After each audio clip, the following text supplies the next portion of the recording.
Então, boa noite a todas. Sejam bem-vindas ao nosso exercício sistêmico do mês de março. A gente vai fazer hoje um exercício, uma vivência, para olhar no campo sistêmico sobre os padrões inconscientes das relações. Então, a gente vai direto para o exercício. Eu vou fazer oculto com vocês. Todo mundo pegou os três elementos? Separaram? Eu vou colocar três elementos aqui de referência, mas eu queria que vocês colocassem eles na frente de vocês, para vocês sentirem, né? Apesar de que eu vou baixar um pouquinho.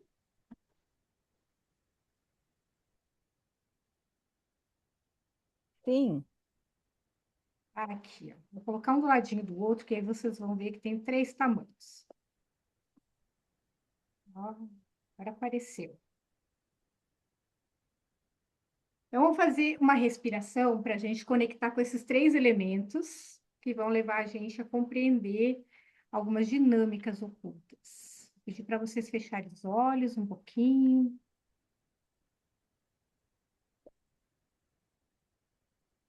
E respirar profundamente, trazendo toda a atenção para a respiração, relaxando o corpo. Inspira, retém o ar, solta o ar, esvaziando completamente os pulmões. Inspira novamente, se colocando num campo de presença, de percepção.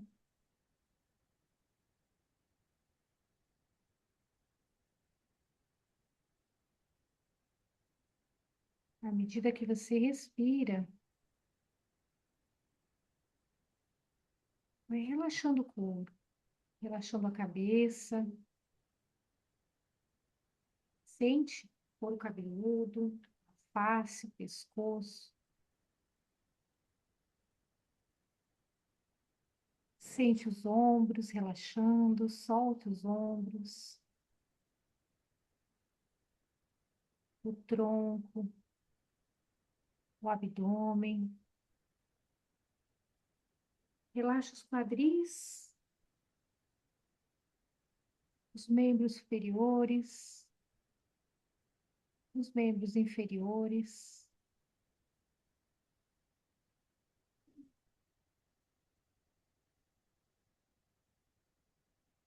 E dê a sua permissão interna para as informações que virão no campo pessoal de cada um de vocês.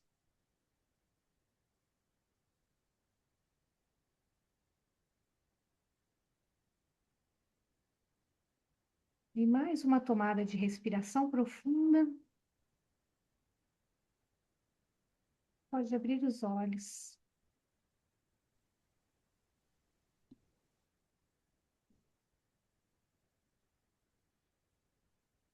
E que a Ana Luísa chegou agora. Seja bem-vinda, Ana Luísa. A gente pediu para trazer uns elementos, a gente só pediu para respirar, para conectar com o campo. E agora eu coloquei três elementos no campo. Cada um deles tem um significado. E vocês vão pegar os elementos que vocês têm aí. Um que vai representar um pequeno, o médio e o grande. Então, eu quero que vocês peguem um desses elementos que chamar a atenção primeiro. Pegue ele na mão. Se quiser, pode ficar de pé, pode andar com ele, sinta a presença desse elemento. Observe se é agradável ficar com ele, ou se você quer se livrar desse elemento logo. Veja a diferença. Sinta no corpo também. Se há algum desconforto,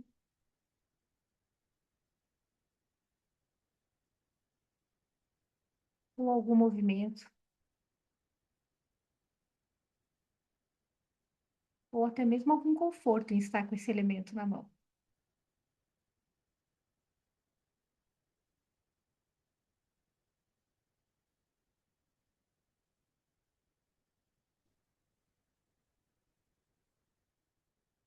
Eu vou dar um tempo para vocês. Eu não vou colocar música, tá? Porque eu não quero que música, frequência nenhuma influencie o campo. Mas uns 5 minutos para que vocês experimentem cada um dos elementos. Pode trocar de elemento quantas vezes vocês quiserem.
Quem trouxe um bloquinho de anotação, interessante, e anotando se surge algum insight, alguma percepção.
minutos,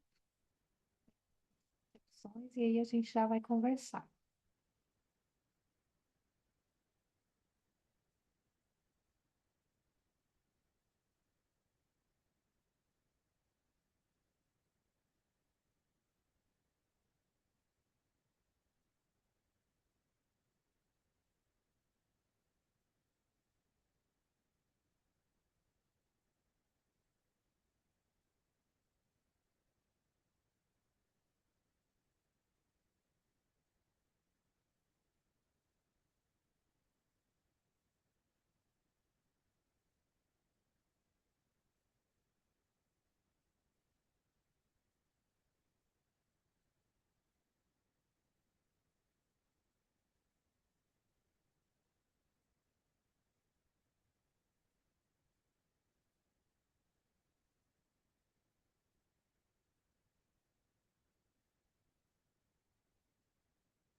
Pegue aquele elemento aí que você mais simpatizou, mais quis ficar com ele mais tempo na mão também. Já deixa ele do ladinho ali.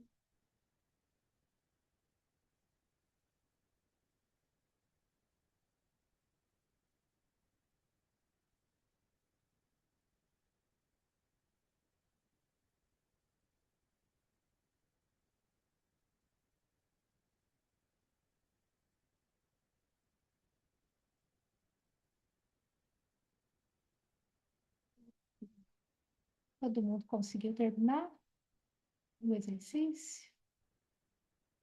Muito bem. O que que eu trouxe hoje para vocês aqui? Algumas das pessoas que estão aqui já fizeram esse exercício comigo, inclusive.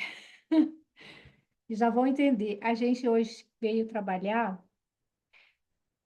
o triângulo do drama, o triângulo dramático de Karpman, né? O que que é esse triângulo dramático de Karpman? Karpman é o nome da pessoa que desenvolveu esse modelo, que é Stephen Karpman, o nome dele, né? Para que que ele desenvolveu esse modelo? É os papéis que a gente frequentemente surge, né, na nossa dinâmica de conflito, nas relações com o outro ou com a gente mesmo, né? Então, deixa eu até compartilhar com vocês. Eu vou compartilhar o PDF com vocês, que tem bastante informação aqui, eu acho bem bacana. Eu montei esse final de semana. E no final a gente compartilha, tá? E aí a gente pode ter insights juntos. Então, deixa eu só, para quem não conhece ainda, entender um pouquinho o que é.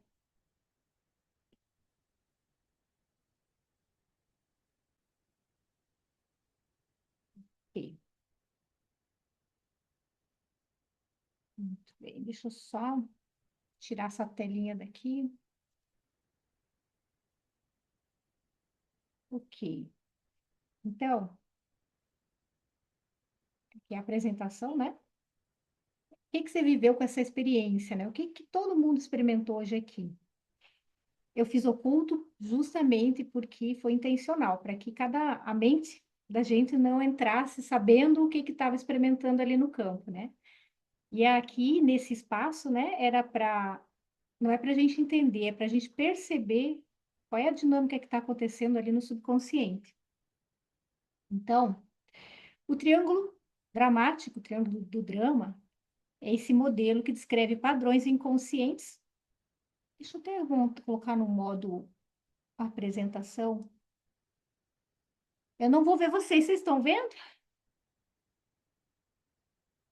Não estou vendo vocês, tá, gente? Sim, Então, ok, qualquer coisa vocês ok. me avisam se sumir, tá Tá bom? bem, tá bem. Que assim fica melhor. O que acontece, então? Esse triângulo, ele é esse modelo que descreve os padrões inconscientes que surgem das situações de um conflito, né? E eles são três papéis. Papéis que nós desempenhamos, que é o papel da vítima, do perseguidor e do salvador. Não são papéis fixos, eles estão sempre se alternando constantemente. Pode acontecer entre outras pessoas, né? Com você e outras pessoas, um mais uma pessoa, duas ou três, ou um grupo, ou dentro de uma única pessoa, dentro da nossa mente mesmo, né? Da nossa psique. O triângulo esse modelo ele não vai resolver o conflito.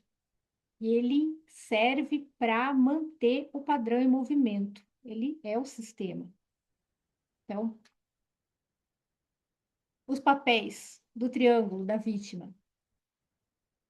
A vítima se sente incapaz, a sensação de incapacidade. Também acredita que não consegue mudar a situação. Busca alguém que a salve. Ela não se responsabiliza. Quer que o outro se responsabilize sempre pelos seus atos. Então, vai sempre culpar alguém pelo aquilo que ela vive, que ela não consegue e que ela não assume a sua responsabilidade. A frase comum da vítima é: ai, não tem o que fazer mesmo. Ah, não tem jeito mesmo. Ah, isso aqui não é para mim. Ah, tô na merda mesmo. Pobre de mim. Essas frases assim, bem desse jeito. A sombra da vítima evita assumir a responsabilidade. Aí o perseguidor, ele julga, acusa ou pressiona. Também assume essa postura de controle. É o controlador, né? E autocontrolador também.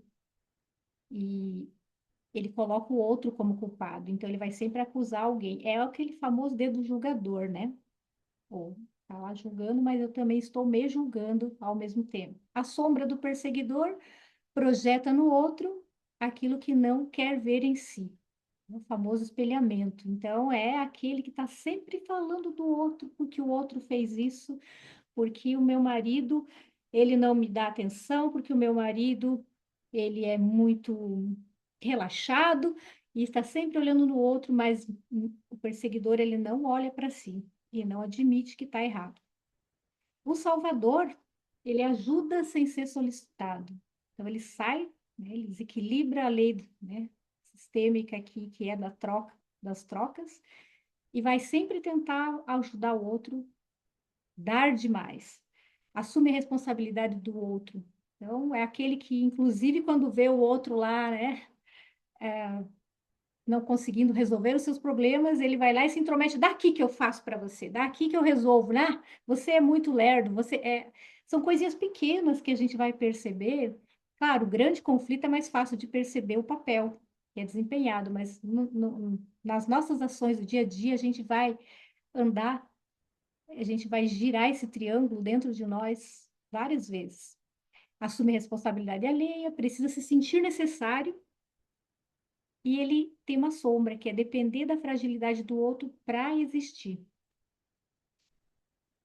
A base, que é invisível do triângulo, é que apesar desses três papéis, todos eles têm algo em comum. Nenhum deles, na verdade, assume a responsabilidade plena sobre si.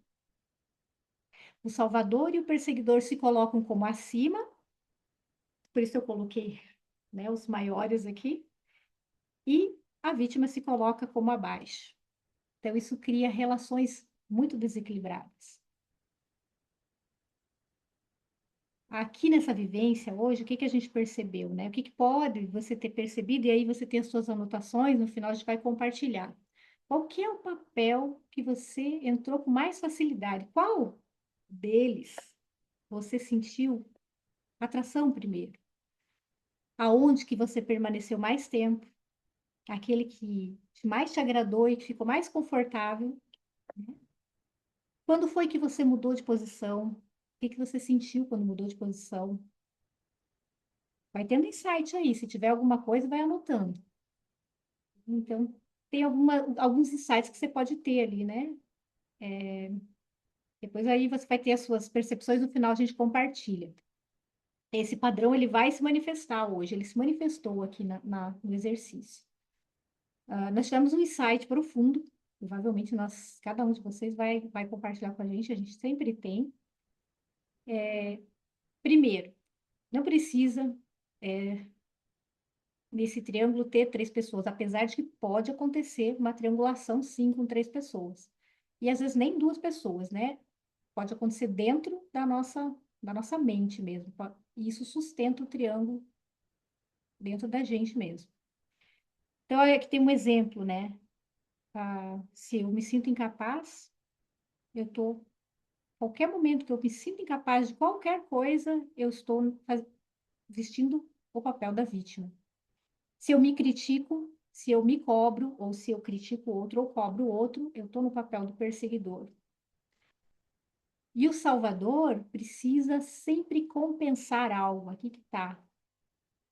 Para que ele se sinta bem, ele precisa compensar. Esse movimento vai acontecer muito silenciosamente. Existe uma ilusão nesse drama todo. O triângulo, ele sustenta uma crença que algo precisa mudar, não tá bom, minha vida não tá boa, eu tô com esse sintoma, esse relacionamento não tá bom, meu trabalho tá horrível, eu queria ter outro emprego, precisa mudar alguma coisa na minha vida. Mas é o meu emprego que tem que ser melhor, é o meu chefe que eu preciso arrumar um emprego num outro lugar, eu preciso não ter mais chefe, eu preciso mudar de relacionamento, eu preciso sair desse lugar, mas não sou eu. Então, o padrão ele vai girando e os papéis vão trocando dentro da gente, mas nada se transforma. Quando nada está se transformando, a gente está ali fazendo muita coisa, a gente está vivendo inconsciente dentro desse triângulo dramático. Como é que a gente faz para sair desse triângulo?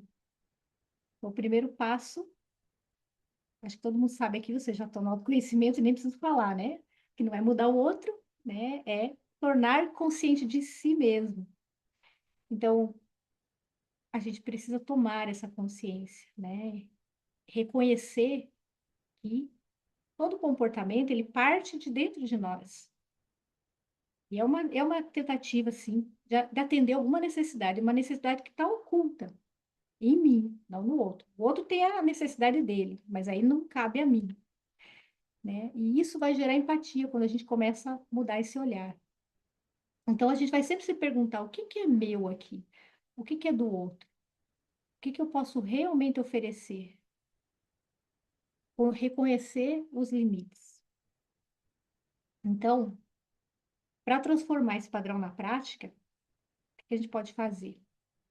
A gente precisa se tornar autoconsciente, consciente do padrão e consciente de aonde que a gente está nesse padrão, né? Que a gente está aqui, em qual ponta do triângulo eu estou. E você também pode desenvolver essa mudança nessa autoobservação. Como? Através de meditação. Aí existem N coisas. Eu botei 3 exemplos aqui, tá? A meditação, que vai ampliar o estado de presença, amplia a consciência. Respiração consciente, que já faz parte também da meditação, mas existem exercícios de respiração para que a gente possa ter essa regulação emocional e as reações que são automáticas. A yoga, que vai integrar o corpo, mente e percepção, são alguns exemplos, né? Deve ter muito mais exemplos que vocês podem me dar depois, na hora de compartilhar.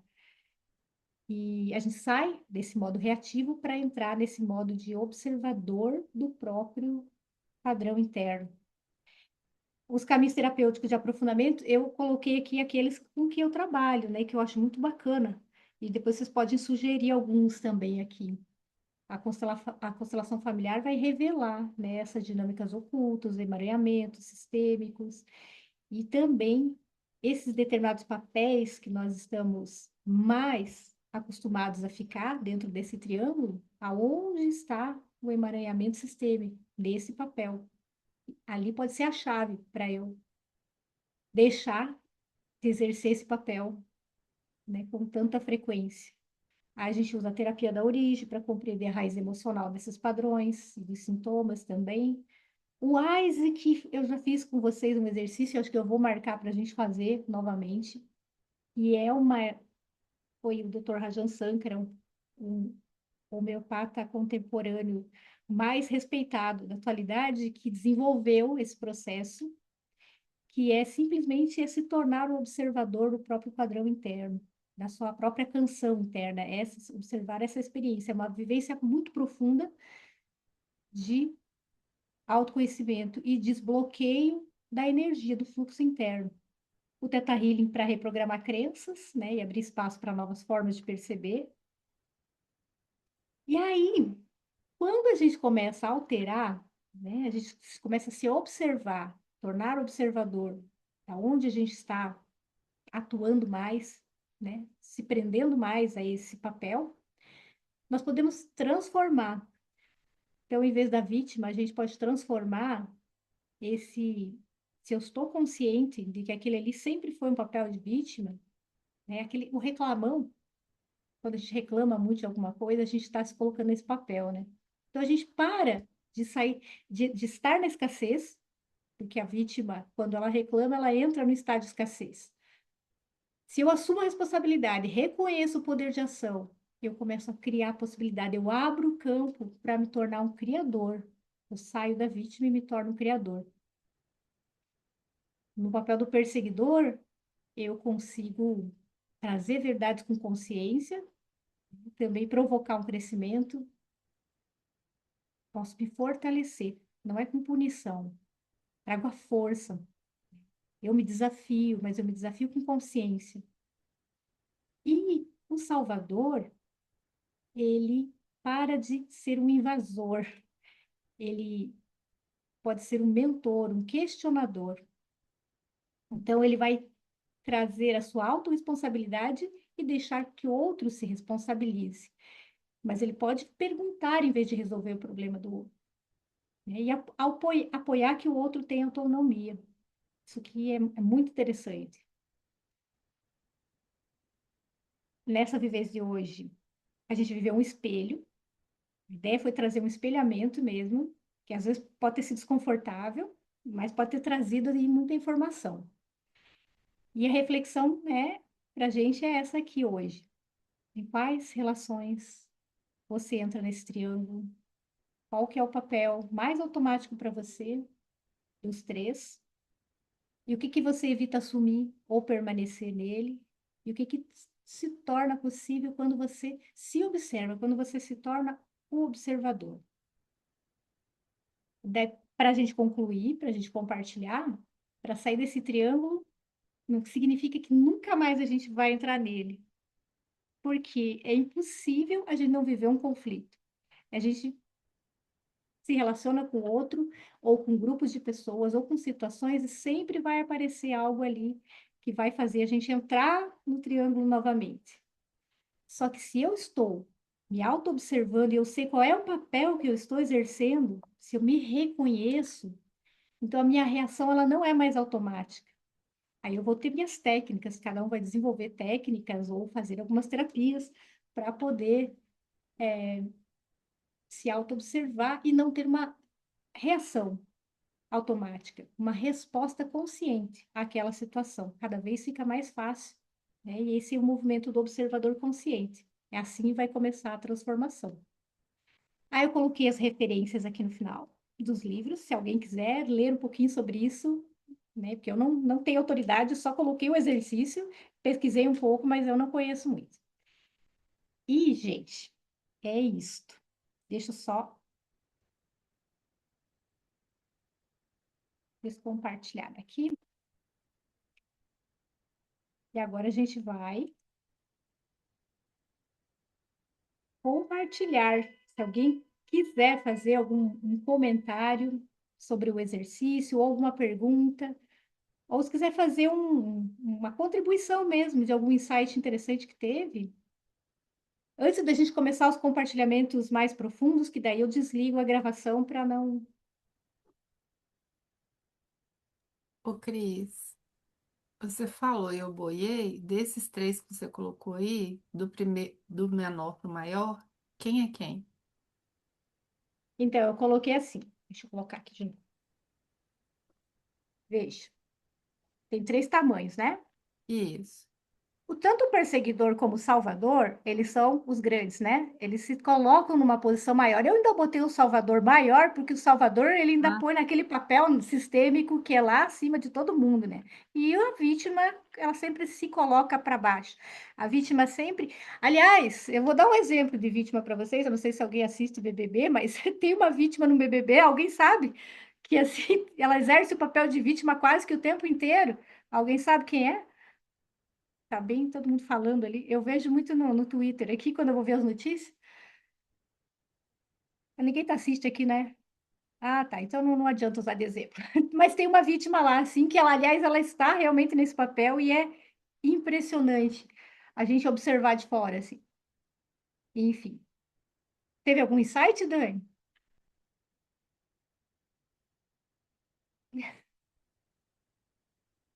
Alguém quer fazer uma consideração sobre esse triângulo? Porque a gente já viveu isso, né, Dani?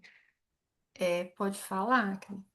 Pode, a Marisa também viveu isso, né? Nós vivemos É. uma experiência assim com o Pois corpo, né, é, ao Cris. vivo. Eu vou trazer uma outra leitura de um outro estudo que eu tenho feito. E quando eu me deparei com essas características, porque a gente sempre grava isso, né? A vítima fica menor, né? Tem essa. Não necessariamente ela é menor, mas ela tá ali, né? Porque esse triângulo ele roda aqui dentro da gente, né? Roda dentro da gente. E uma das coisas que eu não sei se o pessoal já viu falar aqui, toda vez que eu tô atendendo alguém, eu presto muita atenção, eu fico realmente com a escuta ativa, porque durante um discurso, vocês podem ver, assim, cliente que vai visitar vocês, né? A gente percebe o tom da voz da pessoa, ela vai mudando. Então, ela está contando um caso, você percebe aonde ela está sendo vítima, aonde ela é perseguidora e aonde ela é a salvadora. Porque a gente Uhum. modula a voz. A voz infantiliza, ou a voz vai para o adolescente, né? Não, que eu estou muito magoada com isso aqui, mas também, né? Aí Olha já o que mudou para o perseguidor. aconteceu. Né? Muda para o Salvador Mas agora para a gente entender um eu me pouco. sacrifiquei, entendi que era. Então, assim, A a gente compensação no final. flutua. É ridículo tanto que a gente flutua. Porque, assim, eu começo a rir. Eu comecei a perceber isso porque eu tenho a neurose de escutar o que eu falei nos meus áudios, né? Primeiro que quando eu tô falando, principalmente estou comentando, eu tô dividindo alguma coisa com a pessoa, muitas coisas eu processo na hora e às vezes eu tenho que voltar no áudio para ver se eu não falei tudo, se eu não vou ser repetitiva. Com isso, eu comecei a notar a minha modulação de voz. Falei, olha, gente, aonde que eu vou lá para a infância? E depois que a gente vai estudando esses três, a gente começa a ver, né, que horas que eu tô sendo a perseguidora, né, que eu tô lá com o chicote na mão. Mas esse outro estudo me deu uma outra percepção, assim, que aí eu acho que de repente a gente pode pensar, que a vítima, na verdade, ela é extremamente controladora. E aí ele colocou um outro papel. Na verdade, a vítima, ela se sente superior, que afinal de contas eu estou sofrendo, ué. Então eu tenho que ter prioridade. Então a vítima, ela é manipuladora e muitas vezes ela está acima, porque tem esse padrão inconsciente que a gente tem de quanto mais eu sofro, mais eu ganho o reino de Deus, né? Então tem essas coisas que a gente precisa de ver. O perseguidor, ele acaba criando também uma capa quase que de vítima. Porque assim, se não for, desculpa, o Salvador, se não fosse por mim, a pessoa não estava lá. Então, o Salvador, ele fica hora vítima, hora, hora de coisa. E o Salvador, desculpa, o Salvador também, ele tem todo um lance da sedução. Ele é muito sedutor, né? Nossa, sem mim é uma coisa, né? E o Esse eu perseguidor. não tinha percebido ainda não, Dani, do sedutor. Não, isso aqui foi uma outra coisa que o Mário colocou, porque isso aí, esses três personagens, eles fazem parte do diálogo do ego. É o diálogo do ego, né? De um ego adoecido, porque ego todo mundo tem, né? A gente não tem como se tirar. Mas o ego adoecido, ele vai ficar contando essas historinhas aqui, ó, né? E aí a gente se perde, que é uma distração que o nosso inconsciente vem para a gente não focar no que precisa. Então, lá sempre trabalha para a gente silenciar essas três vozes do ego. E o Fred Salvador e do coisa. E o perseguidor, ele vai com essa coisa que parece que ele está acima de todos, né? Mas muitas vezes ele vai para o sacrifício. Mas não porque ele é bonzinho, né? Então, muitas vezes a gente, quer dizer, você vê que cada camada ainda cabe mais uma análise, né? E quando ele falou isso, eu falei, gente, principalmente da vítima, eu falei, gente, porque olha só, não é uma situação que muitas vezes a gente O mesmo Mário faz. da Cabela? O Mário da É. Cabala. Que Não choque. é uma situação que muitas vezes a gente faz quando a gente fica. A vítima não tem ganhos, geralmente já Tem. tem ganho, né? Então, ela é extremamente manipuladora e ela se sente muitas vezes acima. E aí que eu fui entender vários processos de algumas pessoas, né? É, até para ela não sair desse lugar, né? Então é só mais um detalhe para a gente acrescentar, porque eu acredito que quanto mais estudar isso, mais camadas a gente vai ver, né? Porque é uma análise que é feita também através da psicanálise, né? E é muito bacana. Com relação ao. Você quer parar de gravar? Você já parou? Já parou, né? Não, não parei de gravar ainda. Você quer compartilhar Ah, o seu? Então, eu vou parar a gravação. Então, quem for assistindo gravado, se tiver perguntas, pode deixar aqui embaixo. Vou compartilhar o PDF com vocês depois. Vou mandar no chat aqui para vocês. No grupo eu não vou compartilhar, porque senão a pessoa vê o PDF antes de fazer o exercício, não vai conseguir ter uma plenitude no exercício. Então, para quem vai ver no gravado, boa noite.